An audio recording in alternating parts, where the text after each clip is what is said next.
Ну, в общем, про учреждение Евхаристии мы хотели читать и говорить. Да, да. Если мне память не изменяет, мы немножко прочли текст, но к нему можно еще раз вернуться, да?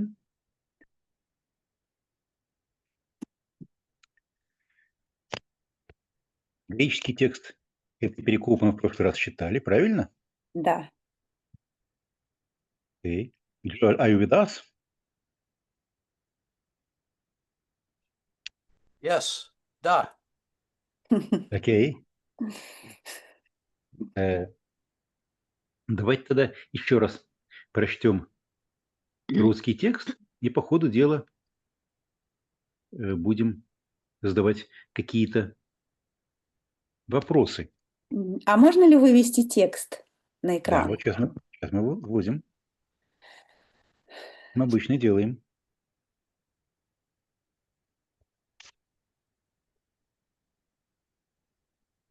Вот мы уже греческий текст не читаем, потому что мы в прошлый раз прочли греческий текст, это перекопы. Но давайте еще раз пройдемся по русскому тексту. Вот за трапезой, когда они ели, он взяв хлеб, он произнес мне благословение, эвлогео, разломил его, раздал ученикам и сказал: возьмите, это тело мое. И, взяв чашу, произнес на ней благодарственную молитву. Передал им, и все пили из нее. У нас в прошлый раз, last time, we had a question. What is the difference here between evlogesis and eucharistesis? This change between two words, is it just by accident, just in order to avoid repetition, or there is some meaning in this variation?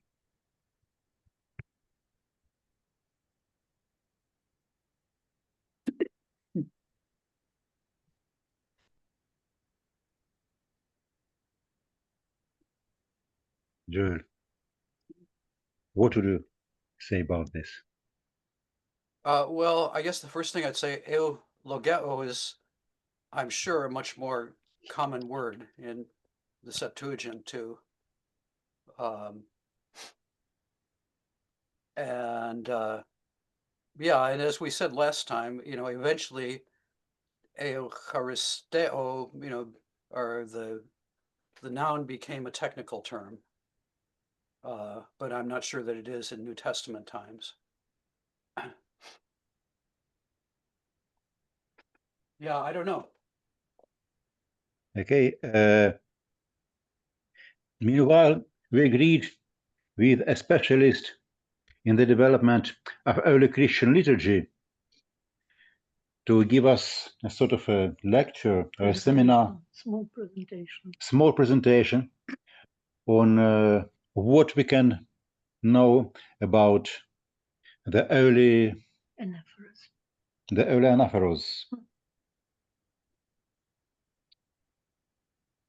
Maybe in a week's time or in 2 weeks' time. 2-3 weeks time. Yes, in about 2 to 3 weeks.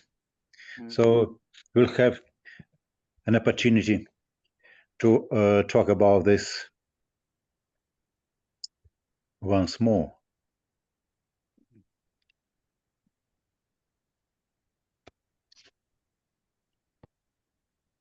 Good. Who will that specialist be?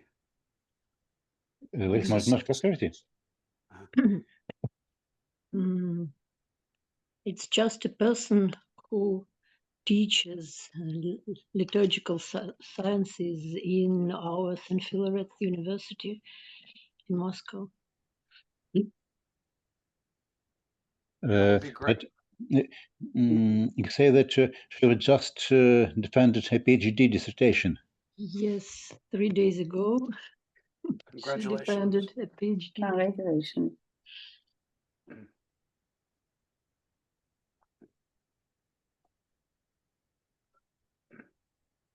Okay. Then probably we can postpone the discussion of the difference between Evangelium and Eucharisteo till that opportunity. She will speak about a group of sources which is a bit similar to the Jewish sources like Mishnah or Talmud, but the same times, the same ages, but this is the liturgical tradition, which is possibly less known to biblical researchers, but it is also very interesting. I will be very interested in that. I think I mentioned I once I got interested in the rite of exorcism in baptism, and I wondered if that went back to New Testament times. And so I dipped a little bit into, trying to look at the history of baptism, which is the other major rite, of the early church. And I just found liturgical history so hard. And the problem was that, from the first century, there just weren't sources about, except for the New Testament that I remember, on the course of the baptismal rite. And even in the second century and the third century, it was difficult. Early third century was difficult to find them. So I just know how hard liturgical reconstruction is. Mm. Meanwhile, I checked the occurrences of the Eucharisteo and Eulago in the Septuagint. And as concerns Eulago, it's very, wait a second, it occurs very often.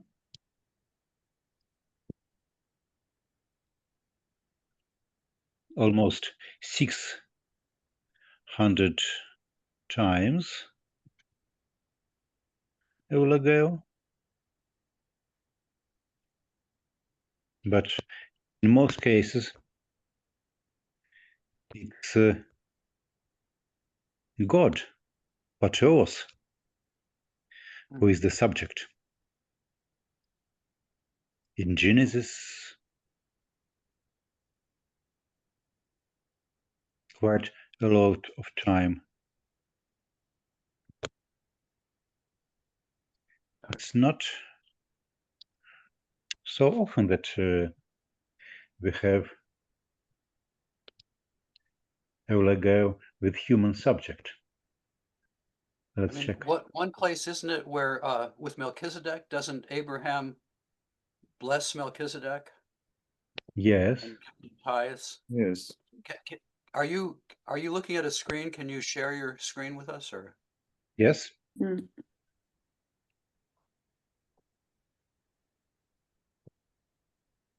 No, it's a question of God as subject, but also God as object. Yes, they tend to bless God and not bless like bread or something like that. So,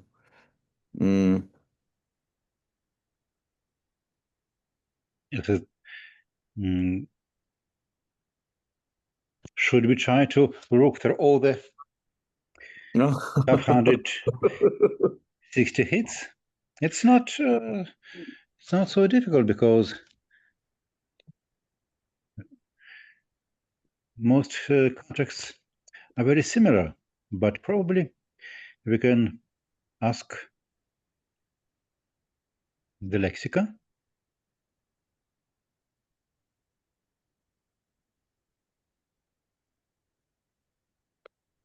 Let's look at, for example.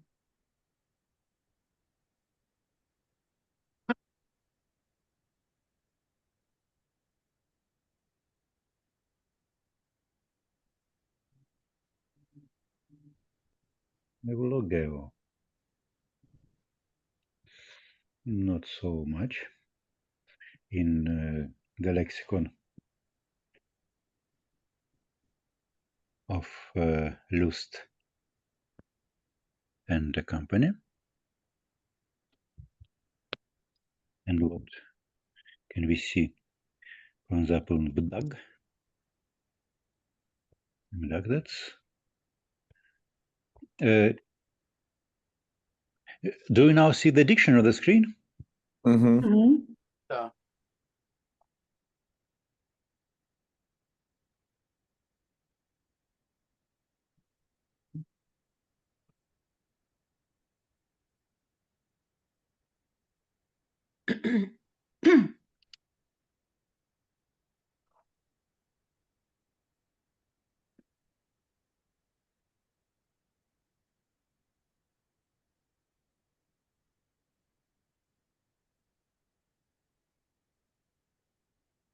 Upon things that are therefore consecrated.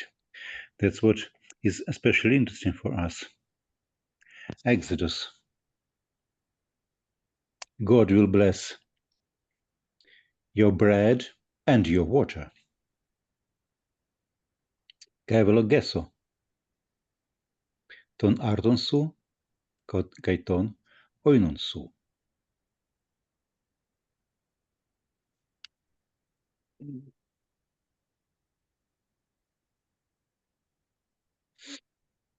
I believe it's a very interesting passage, especially in our context.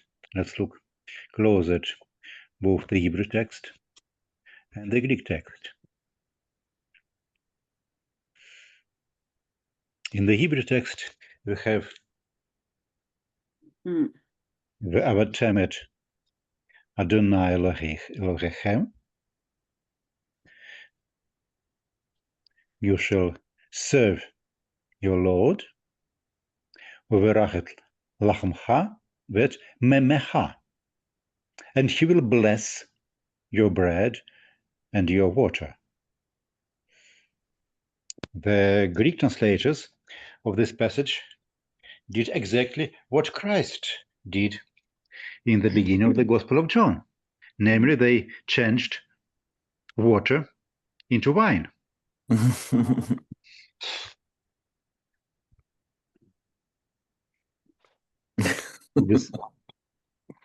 This looks very much like the prototype of the scene that we have here.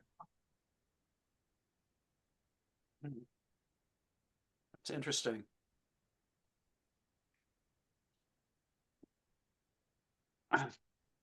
But isn't it true that I always thought, obviously, the written sources of like the Jewish tradition, they are not as ancient as the gospel, but I always thought that Jesus did something like is done in today's Jewish during today's Jewish meal, when there will be like berachot, blessing of bread and wine, in the form of blessing God who created the bread and the wine. Yes, Baruch atah Elohecha, Borei pri hagafen. But this is the blessing that a person pronounces, blessing God for having created bread, wine. But here in Exodus, we have, at least in the Greek text, a direct blessing of bread and wine, not of God for having given us bread and wine, but of bread and wine.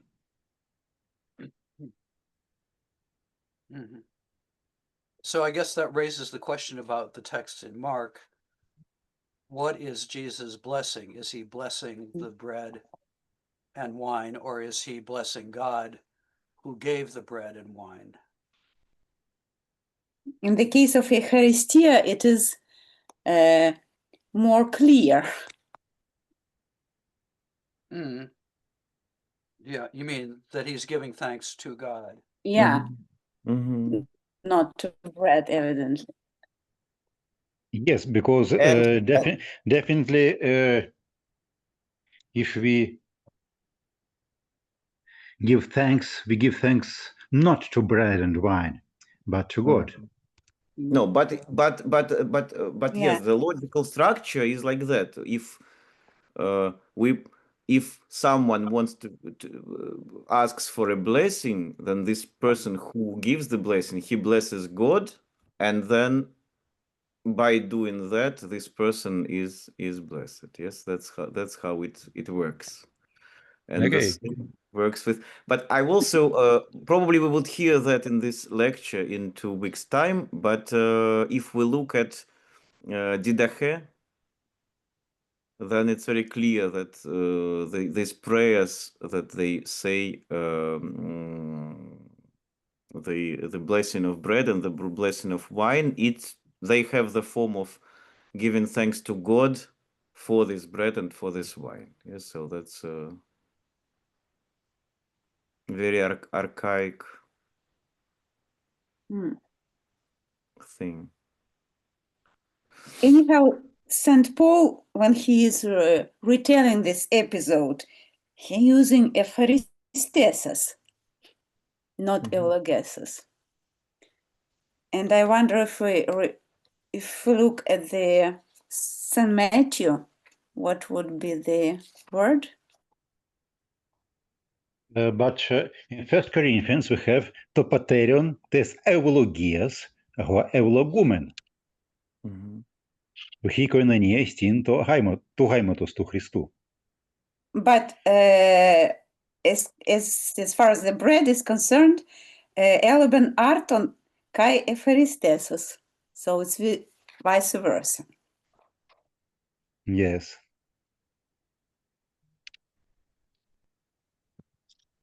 It would be interesting to know what our earliest sources are for the Jewish blessing that Mikhail said, Bore Pri Hagafen.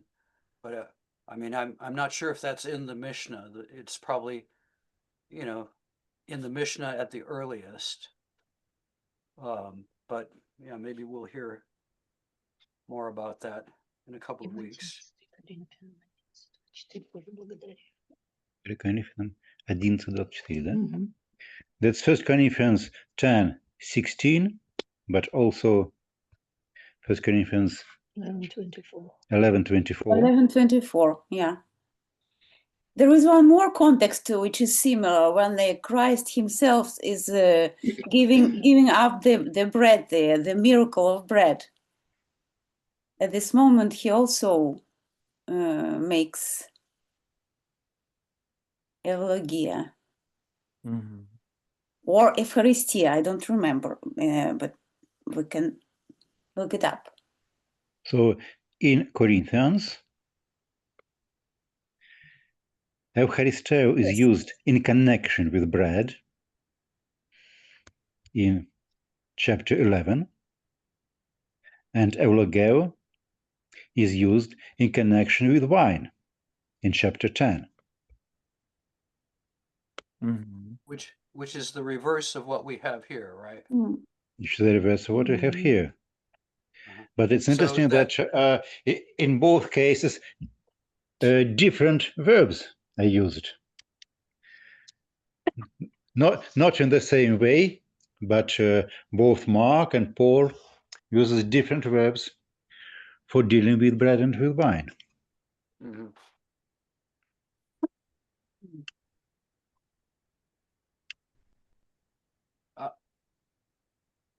Yeah, which may suggest that we're dealing with literary variation, just so as not to, make it monotonous by using the same verb 2 sentences in a row.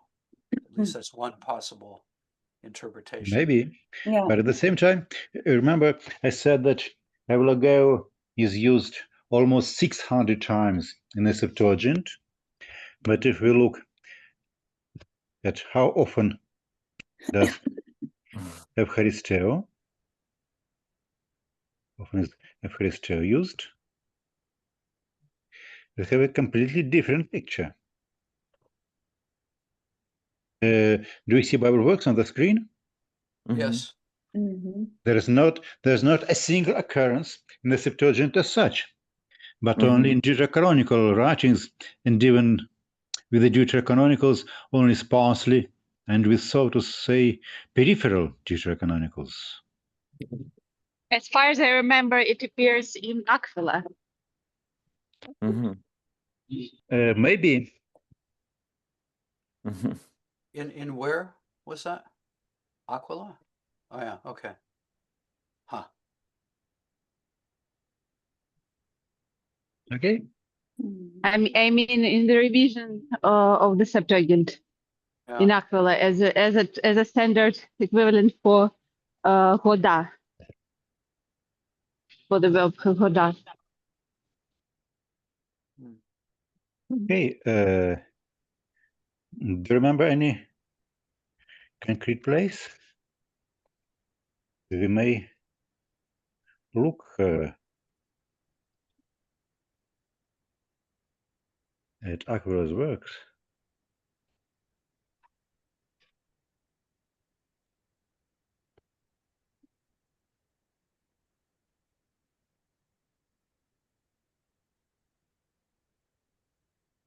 Mhm.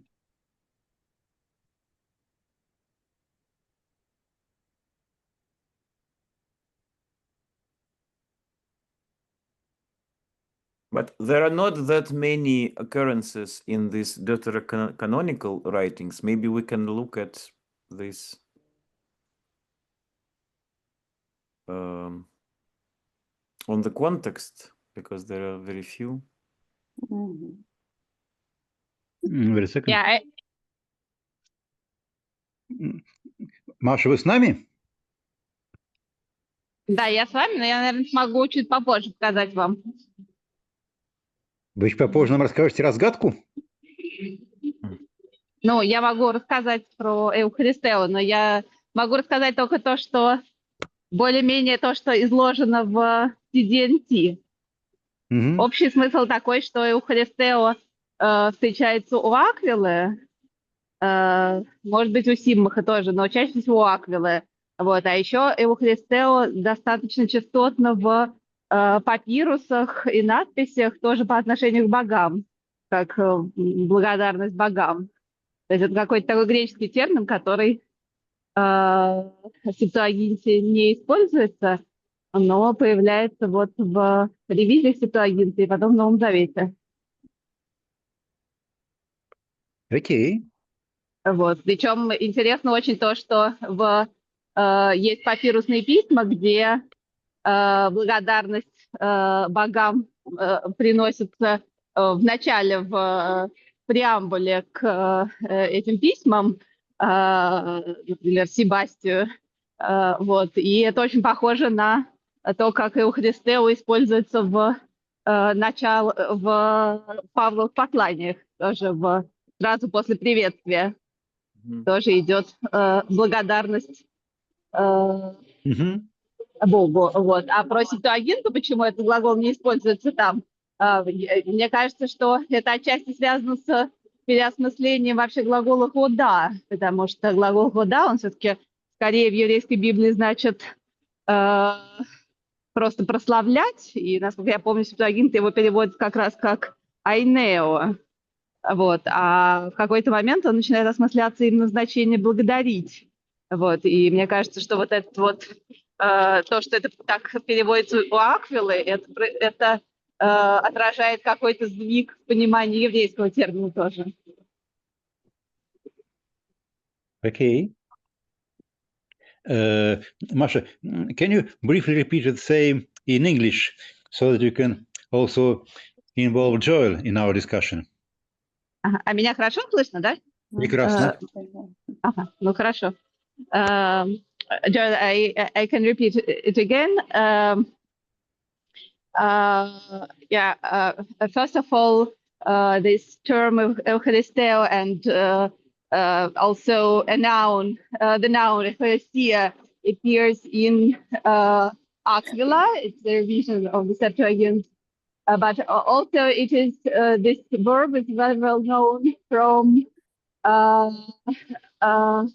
big papyri, but not of Jewish and of pre-Christian origin. And in this papyri, it is used as a part of introductory formula after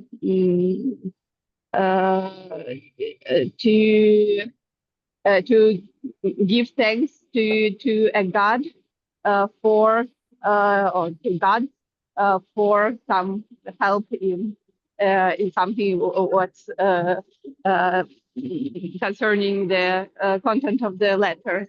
And in this sense, it is this meaning is very, very close to how Eucharistia was used in Paul's letters, where it also appears after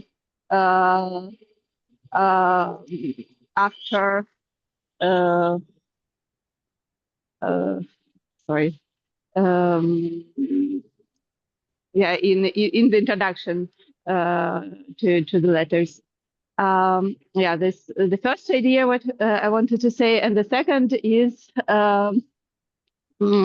in Aquila, Eucharistia translates Hebrew verb hoda, which it looks like in the Hebrew Bible it means just to praise God, and in the Septuagint its equivalent, main equivalent, as far as I remember, is aineo, not so they understand it as to praise and not to thank. But in Mishnaic Judaism, in Mishnaic Hebrew, this verb takes new meaning to thank, which is well known from the verb from the modern Hebrew word todah, which means thank you.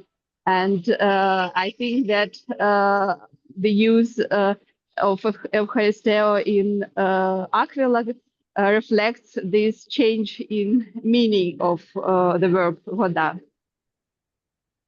Thank you. Yeah. I know, and also exomologio, like in Psalms. Yes? Yeah. Also exomologio, yeah, but definitely Septuagint translators understood this verb to mean to praise, not to thank. And Aquila is the one that people speculate that he was from a Jewish background.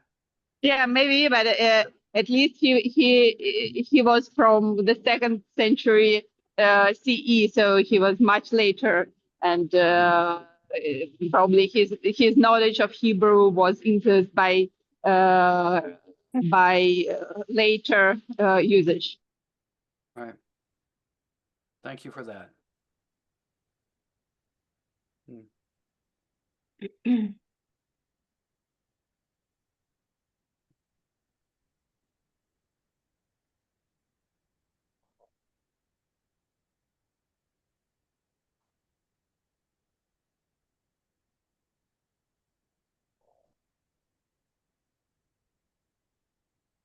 It's interesting that in the book of Exodus that we have just looked at, we have water miraculously being changed into wine, Exodus 23:25. Let's look what we have in the apparatus of the Greek versions.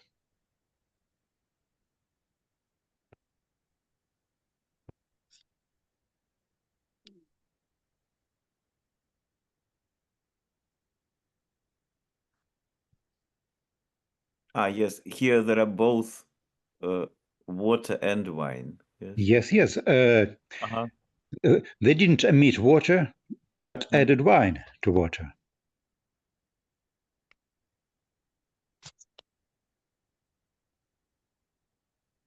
And do you see the apparatus? No? No. Okay. Then I need to change the screen.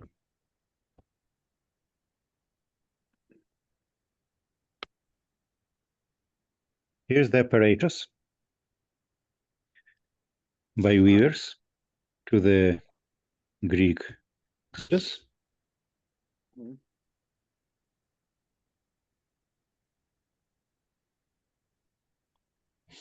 Arton changed to agron. It's not interesting. And there is also oil. Yes, so they introduce many things. Right. Eleons. Even oikon. Mhm.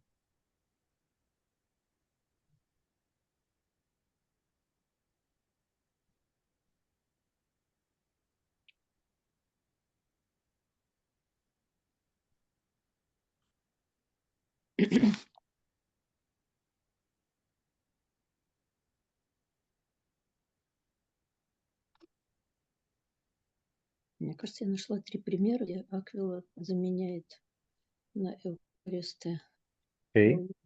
с помощью искусственного интеллекта. Все 3 примера в Псалтире. Лариса, давай сначала закончим с исходом.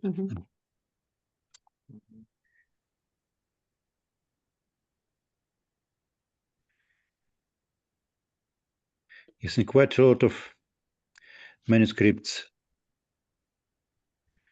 this addition is omitted. Which edition is that? Oinon. Oh, okay. I see. Change of oinon to oikon is funny, but not important textologically. Yeah, so it seems that the Old Greek was, as we have it in Ralphs and Rivers, namely, he will bless bread, wine, and water. I have no idea what made the Greek translators to introduce wine here, but I have some intuition that this may be relevant for our passage.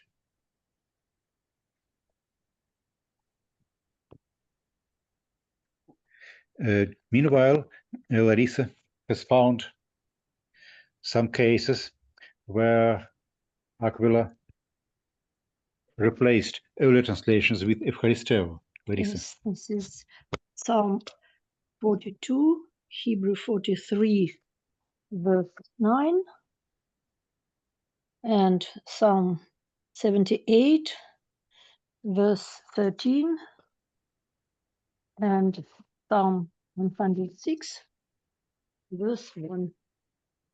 Okay. Should we look at it briefly, at least? 43, 9, 9. По какому счету? По еврейскому, по греческому 42.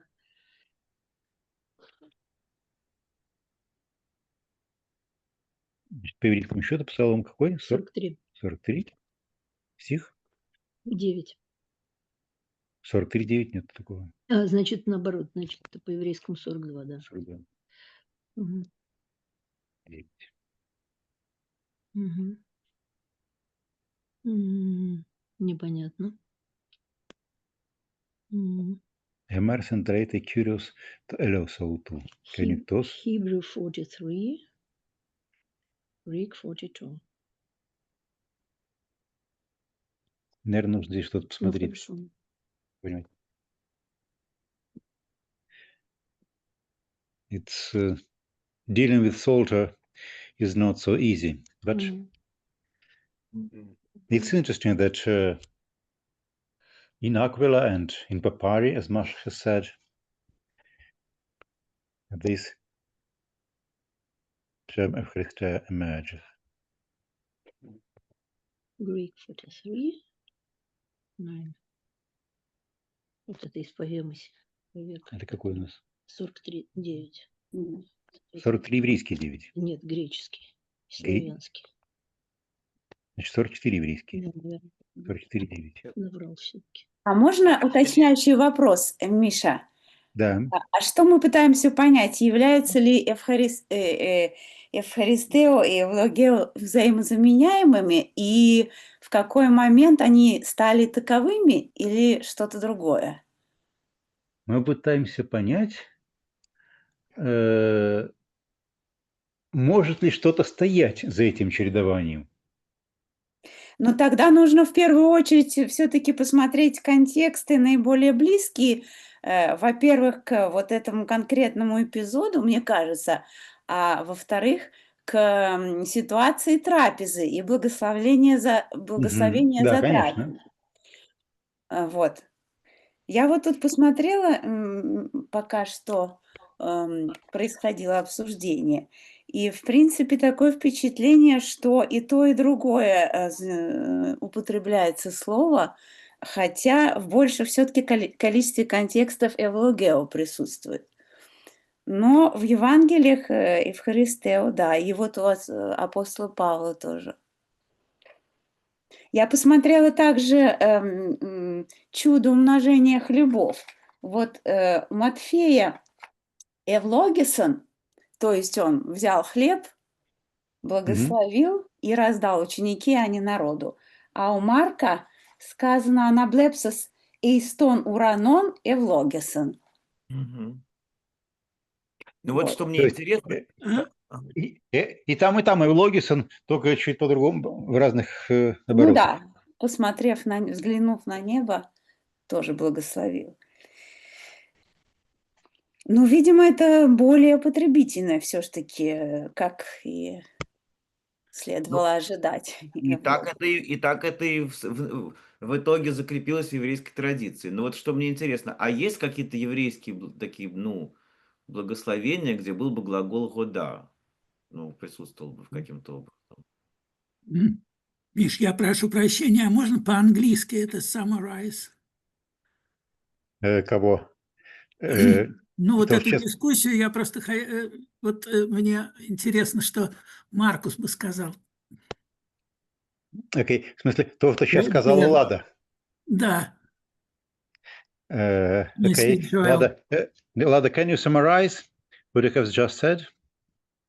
No, I was saying that in order to understand if we can substitute one verb to another, we should look at the contexts which are close to the description of the situation of this particular episode, and then to those which are close, which are related to the situation of eating and blessing while eating.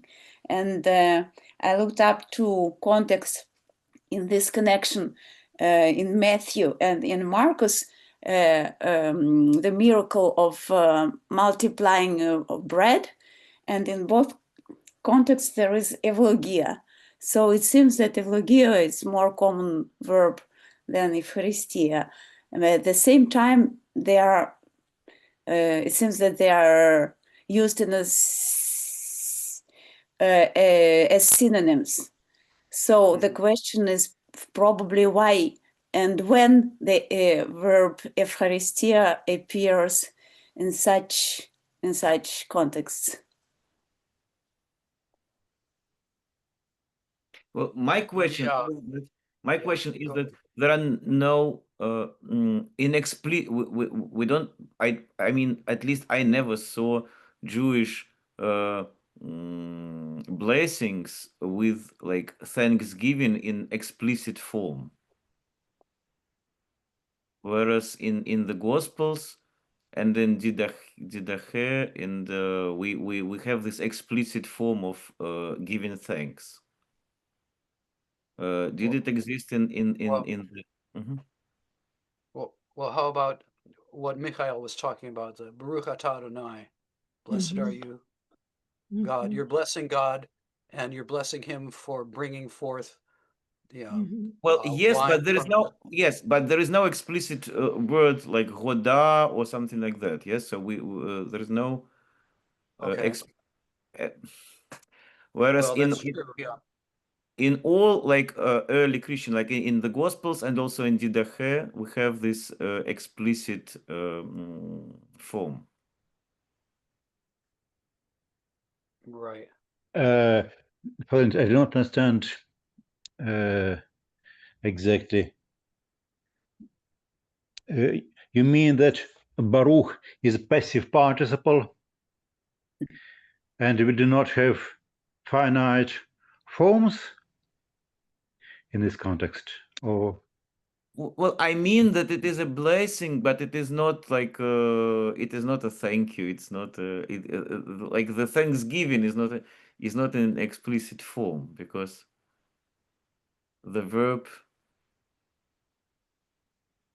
barach it has other meaning. Well, yeah, I mean, I guess if you were to take this Jewish form, though, Baruch Atah Adonai, and, you know, paraphrase it, Mhm. you could say that the people are thinking we are blessing God because he has, you know, given us wine or given us bread. So, yeah, I mean, in general, it seems to me that these verbs in the New Testament, at least, they're more or less synonyms. Mhm. And I guess I'm not sure that I see a lot of significance in the variation other than literary. And it reminds me of discussions about John, Gospel of John, chapter 21, where Jesus has this dialogue with Peter, and he says, Peter, do you love me? And he uses agapao several times, and then he says phileo the final time, and people see a lot of significance in that variation, but I don't think so. I think they're more or less synonymous. So I'm wondering if that's also the case here.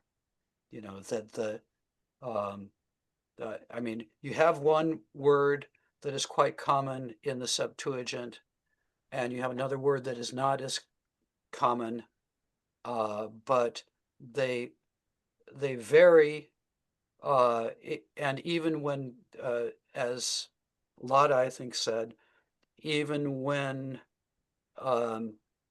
in parallel instances, one gospel writer or Paul uses one order and another uses another order. Exactly. So, you know, prima facie, it seems to me that the conclusion that one draws is that they're more or less synonymous. Mm.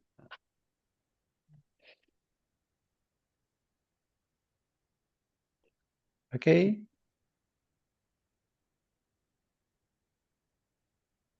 Он взял чашу, произнес над ней благодарственную молитву, передал им, и все пили из нее. Okay.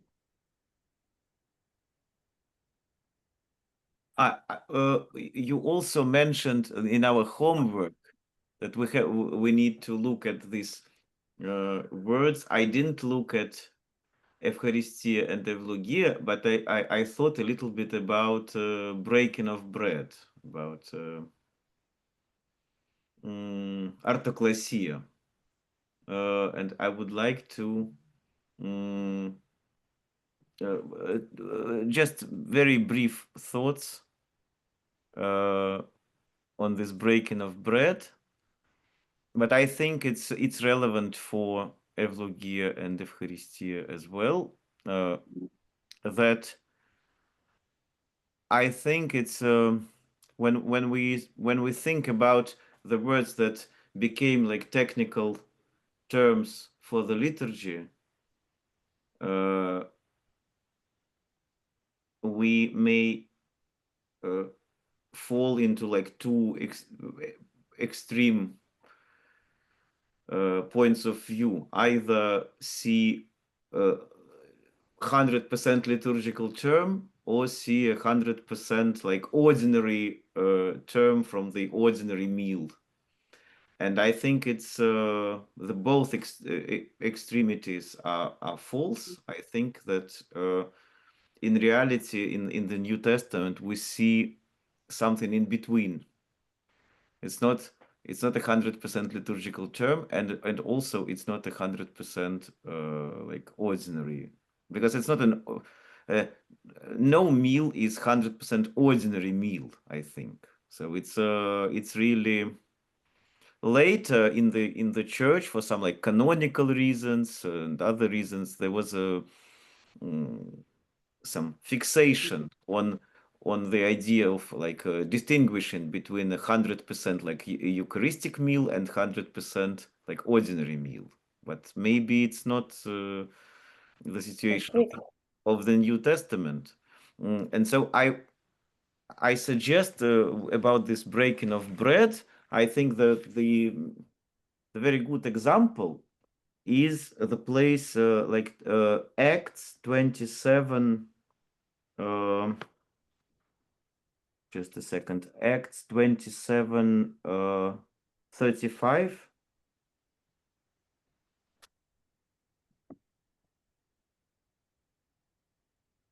When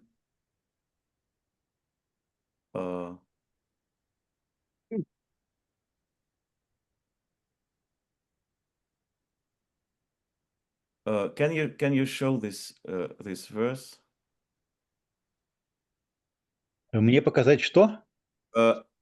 Деяния 27:35. Окей. Деяние 27:35, да?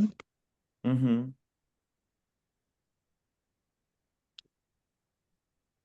So I'm a little bit arguing with Larissa because she mentioned a previous time that breaking of bread is like 100% liturgical and Eucharistic term. And here, so it's what does he do? Is it a Eucharist or is it not a Eucharist? It's so I looked at some commentaries and I found a very nice like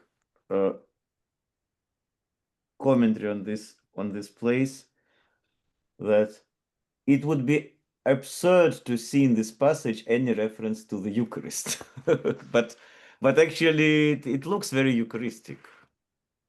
But he is probably the only, so he is one of very few Christians on this ship. So he does that in the context of encouraging the people not to be afraid.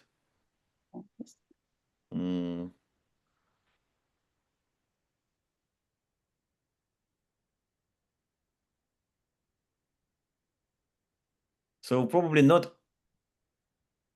every time when you see the breaking of bread in the New Testament, it's Eucharistic, but it's this distinction is very subtle. So. Mm-hmm.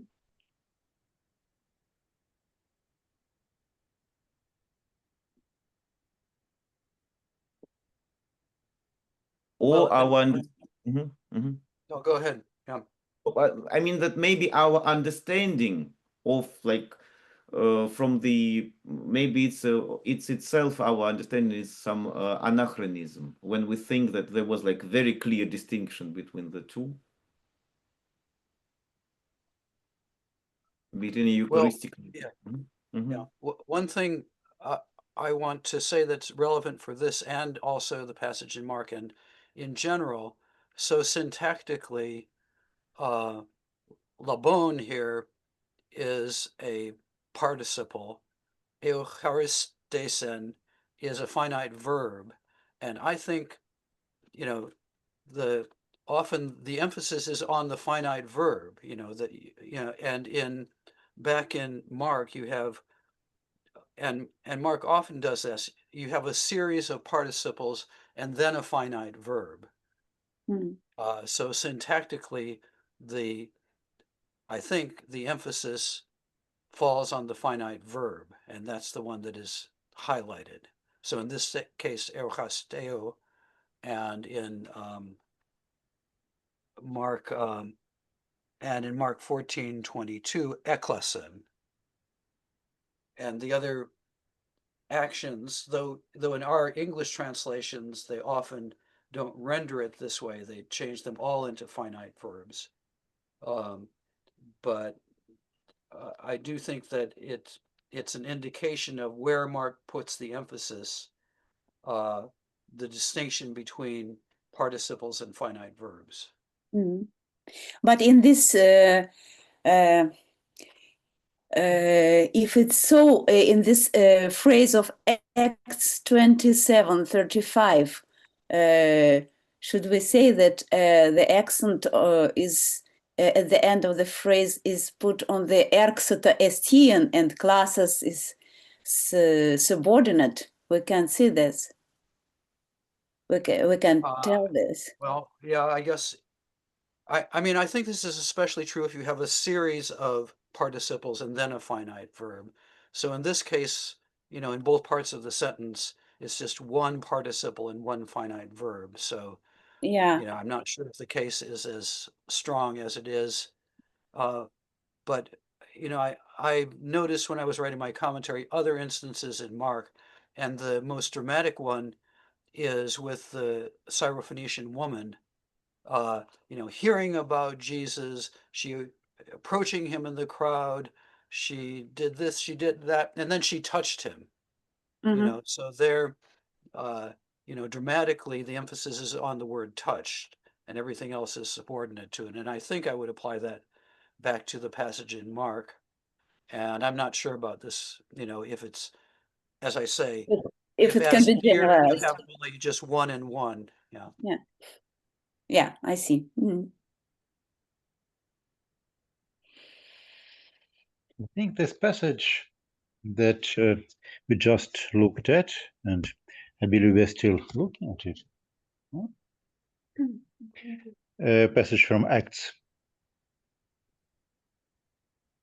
probably the author of this scene tries to draw some parallel between Jesus and Paul, because the words are quite similar. Labon arton Evcharistesen klassas. Probably not with the scene that we're just talking about now, but maybe rather with passages like what we have, for example, in Mark 6, where Jesus labon to spend artus. Αναβλέψασε στον ουρανόν, ευλόγησαν και κατέκλασαν τους άρτους και ειδίδου and και έφεγον πάντες. Yeah. Well, and you have to wonder if, the readers of Mark, when they're hearing about these two feedings, are, they're also Christians, who, they remember not only the Lord's Supper, but maybe they celebrate it themselves. So are they making the connection already when they hear the stories of miraculous feeding with the story at the end where Jesus feeds the disciples at the Last Supper? And of course, that connection is made explicit in the Gospel of John, where you have feeding, just one feeding miracle, and then Jesus interprets it as eating his flesh and drinking his blood.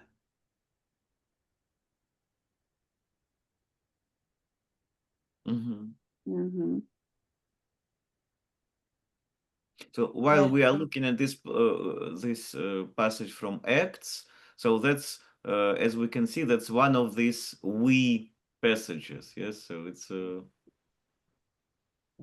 supposedly written by a witness or Supposedly.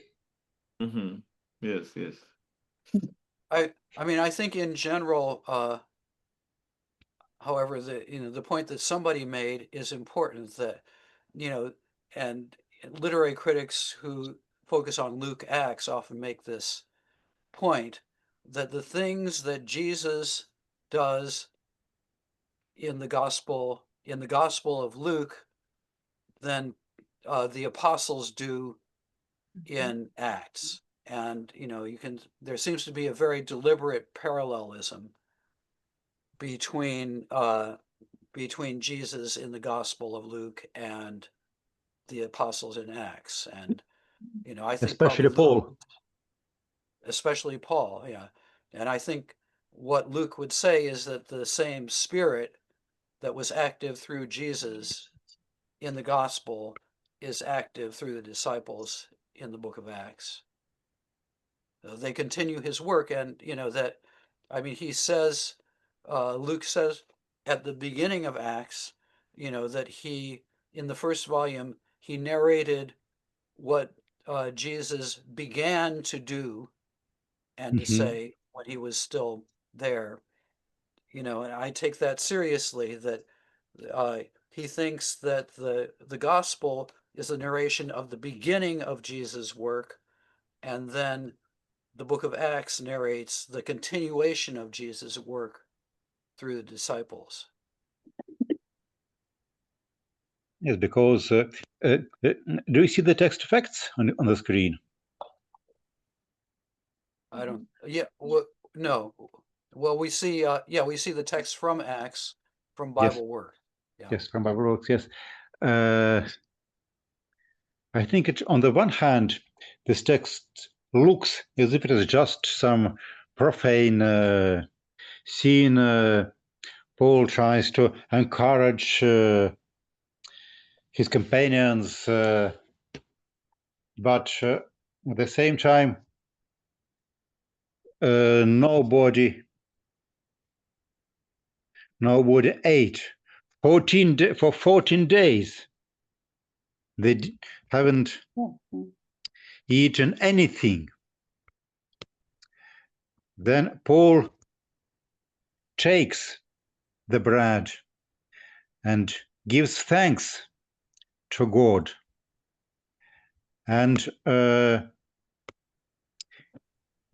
Klassas Rexatoistin.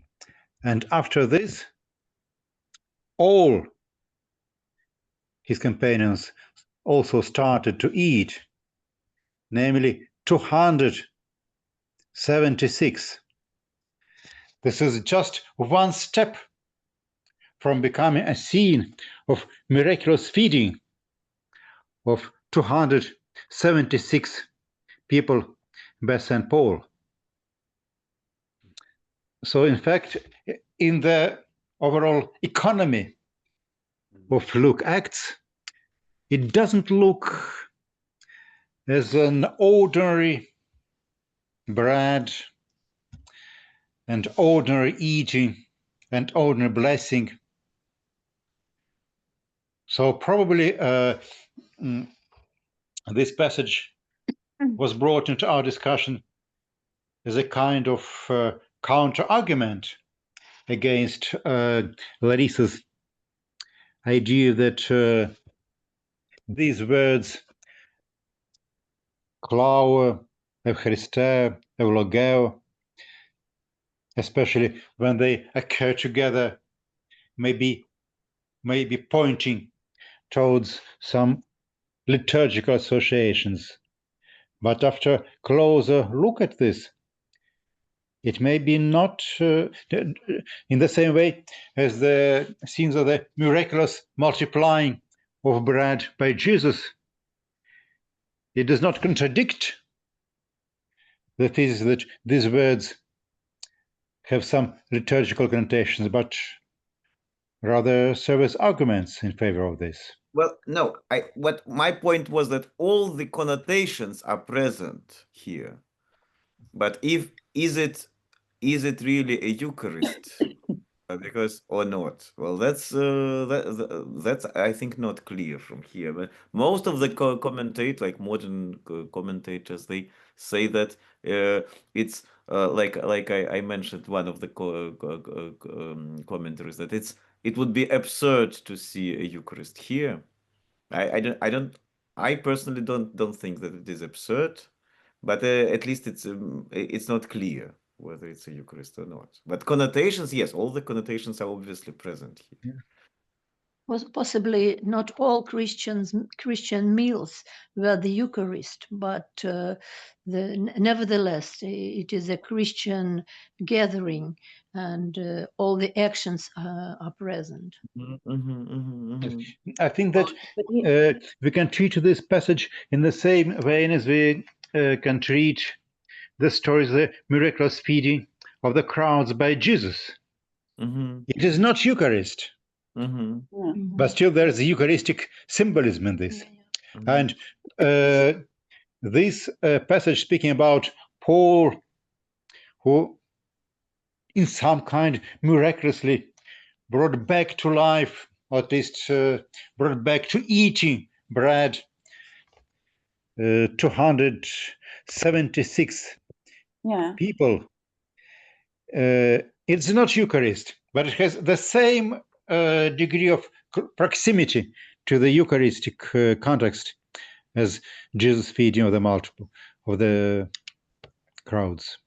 I would say that the common theme of all these episodes is the theme of salvation. Yes.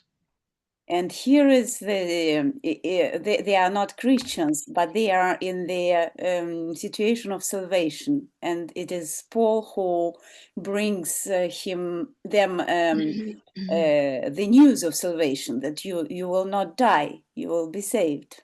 So, ободритесь, etc. Well, yes, and I think the fact that you have, in all of these stories, you have these three actions, taking, blessing, and dividing. That does set up a striking similarity, which I'm not sure. I guess I'm not thinking that there are a lot of Old Testament or Jewish stories, where you have that same order, and within, say, the same book, or in the case of Luke, Acts, in related books. And so I do think that authors are using those sort of similarities to structurally suggest a connection between the stories. Yes, and the mention of the exact number of those who were fed after Paul's quasi-Eucharist at the ship also strikingly resembles the logic of the passages which speak about Jesus feeding of the crowds. After the description of the miracle, we have statistics. For example, fagontes tus artus pandakis hilio andres. There were 5,000 people who ate. And in other parallel passages, and if we go back to Acts 27, what was the verse? 22? 30. 35, yes. 35, 37. Yes, and here we have after this scene, in exactly the same slot, I would like to say, as in Jesus feeding of the crowds. Once again, the statistics. I do not remember other cases of statistics like this in Acts. What was the reason the author of this narrative just to enumerate them? Yes, I think there is the same at the end of chapter 2. Yes. When they after they That say is the question. After the sermon of Peter, he says how many people were baptized at the day. Yes, that's but I it's think not a meal. The same Not in the slot. context of, yeah, okay. Yes. But that's not in the context of a meal. No. That's the difference. Yeah. Yes, but there is a meal in the very next verse with the breaking of bread. That doesn't count. Yes. In other words, Father Lind, you started collecting arguments in favor of Larissa and counter arguments against your criticism. Against yourself. That's the sign of a true exegete. Exactly. Okay, let's go back to our text. I think it was a very interesting and useful discussion. But let's return to our diaglot. Where is it? Here it is. Вот если можно, одно только замечание по поводу перевода. Okay. Значит, произнес над ним благословение, а дальше произнес над ней благодарственную молитву. Но мне кажется, что вот благодарственная молитва, ну хотя да, есть такие варианты перевода других в аналогичных контекстов, но мне кажется, что здесь было лучше молитву не употреблять, а, ну, скажем, благодарение по аналогии с благословением. Окей, да. Это как раз передаст такую Ну вот. близость и Да, сходство, синонимичность, параллелизм. да, Да, спасибо. параллелизм и синонимичность, да. Да.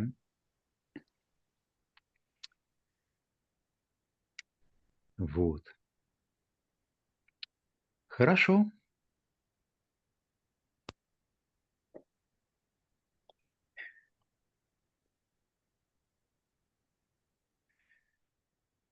If we go from the level of individual words, then, of course, here we have a reference to the Testament, to the covenant, to the Moses covenant, which now here at this moment becomes the Old Testament, Old Covenant. And we have an echo of Moses' action where he takes the blood and he throws it onto the altar and he says, "This is the blood of the covenant." Yes, so that exactly. seems to be a clear echo. Exactly, that's Exodus. No, I think Deuteronomy.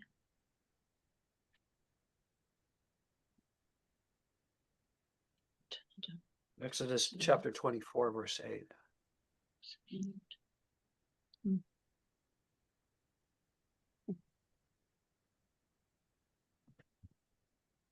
That's Exodus. But also we have here a reference to the idea of the Messianic banquet, which is especially evident in verse 25. Vocatium pio, ectogenemetos tes ampelo, heustes ameros ekenes, horton auto pino kainon, ente basileia tuteu. The idea of Messianic banquet seems to be quite important for the early Christians. But the Old Testament foundations for this idea are not quite evident. It seems the idea that developed in between the...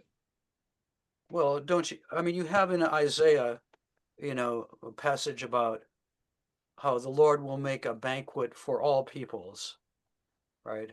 I forget where exactly that is. But so you have the idea of an eschatological banquet. I guess what you don't have is a specific connection with the idea of a messianic figure. Would you say that's correct?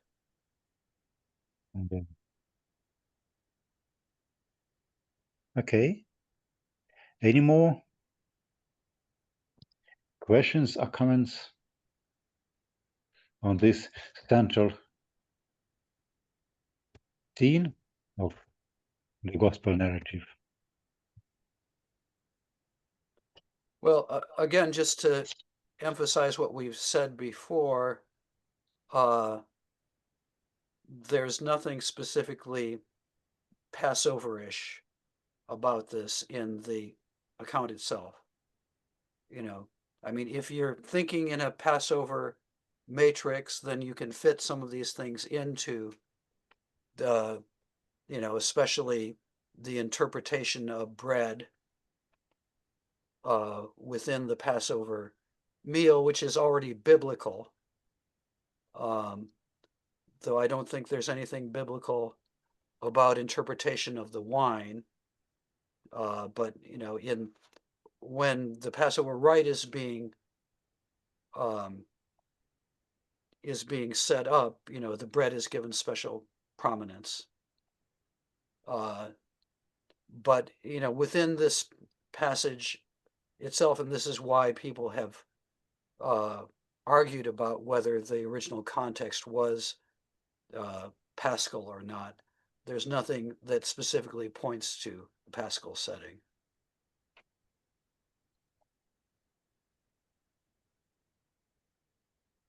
The interpretation of bread, do you mean what is now in Paschal Agada, like let everyone come and eat, or? No, I think there's something either in the Bible itself or in pre-Christian Jewish texts, but I'd have to look up my article. Hold on a second and I'll try to find what I was talking about. But yeah, Okay. let's go on and talk about other things. Yeah.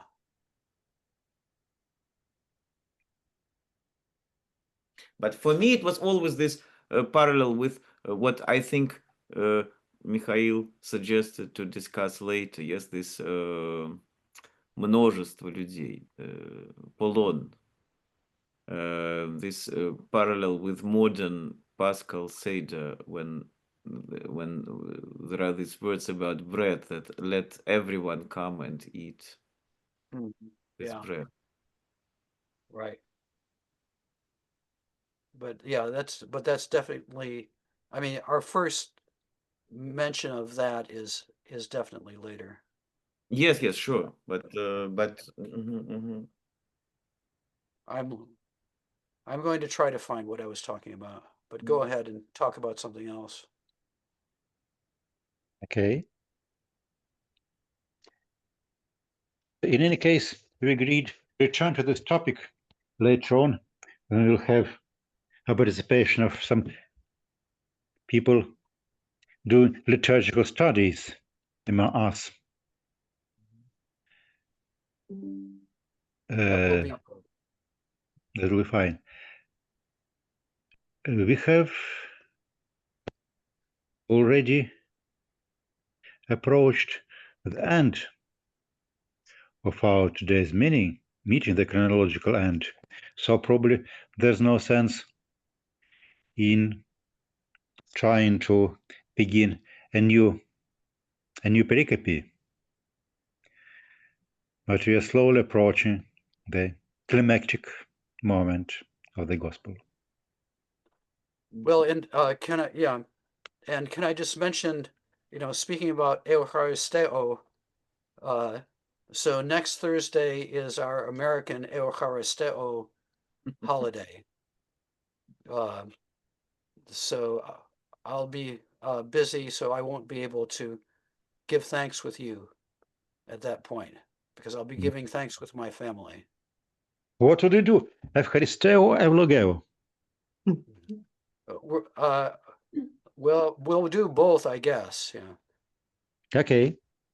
But also, yeah, as Theo, mostly as Theo. Yeah. Mostly as Theo. Yeah. Okay, so we meet in 2 weeks' time. Okay, good. Yeah, I'll dig up this article of mine on I wrote on Passover and Last Supper, and let me just refresh my memory about what I said there. Okay, agreed.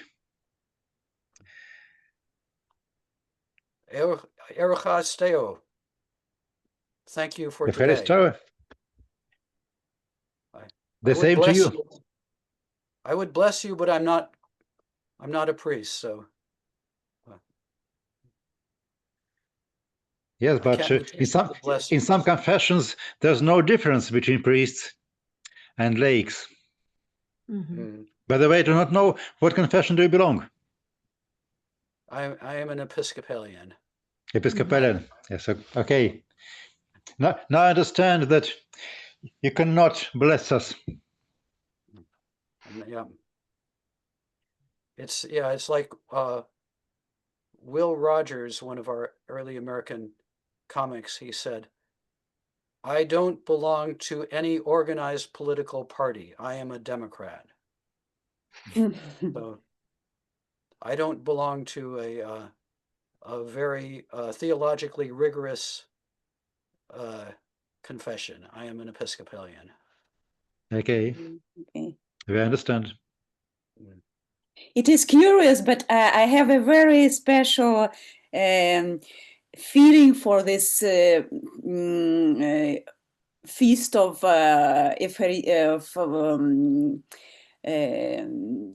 gratitude, or how is it? How is it called? Thanksgiving, I believe. Thanksgiving. Yeah, because it was the period when we were staying in the United States, and 3 days after Thanksgiving, my first daughter was born there. So that I kept extraordinary memories of this feast and this period. And I'm also very grateful to this time. That's good, yeah. It's lucky that it wasn't on Thanksgiving Day because nobody's working that day. So. Yes. Okay. Okay. Thank you. Okay, thank you very До much. свидания. See each other in 2 weeks' time. See you in Bye. 2 weeks. Thank you. Goodbye. Thank you, спасибо, пока.